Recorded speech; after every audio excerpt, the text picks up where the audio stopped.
વધતા તાપમાન વચ્ચે આકરી ગરમી પડી રહી છે, ત્યારે રસ્તા પર તપતા વાહન ચાલકોને રાહત આપવા સુરત ટ્રાફિક પોલીસ અને હોપ ચેરિટેબલ ટ્રસ્ટ દ્વારા સરાહનીય પહેલ હાથ ધરવામાં આવી છે।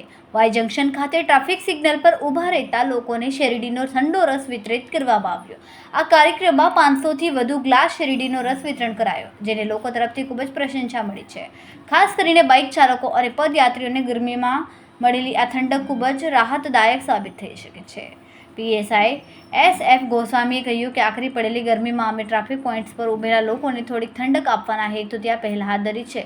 હોપ ચેરિટેબલ ટ્રસ્ટ સાથે મળીને અમે શહેરના અન્ય વિસ્તારમાં આવું વિતરણ ચાલુ રાખીશું, જેથી લોકોમાં ડિહાઇડ્રેશનના કારણે થતા પ્રશ્નોને અટકાવી શકાય।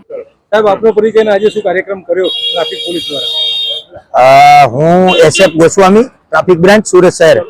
હાલમાં સુરત શહેરનું તાપમાન જે 39 થી 41 ડિગ્રી થઈ રહ્યું છે, આ અસહ્ય ગરમીમાં જે ટ્રાફિક સિગ્નલ્સનું પાલન કરતા લોકો જે સિગ્નલ પર ઊભા રહે છે, એમને આ અસહ્ય ગરમીમાંથી બચાવવા માટેનો એક પ્રયાસ અમારા પોલીસ કમિશનર સાહેબ શ્રી સુરત શહેર અને અમારા ટ્રાફિક વિભાગના અધિકારીઓની જે સૂચના હતી એ પ્રમાણે હોપ ચેરિટેબલ ટ્રસ્ટ સુરત શહેર અને ટ્રાફિક પોલીસના સંયુક્ત ઉપક્રમે શેરડીના રસનું વિતરણ કરી અને પ્રજાને આ તાપમાંથી એક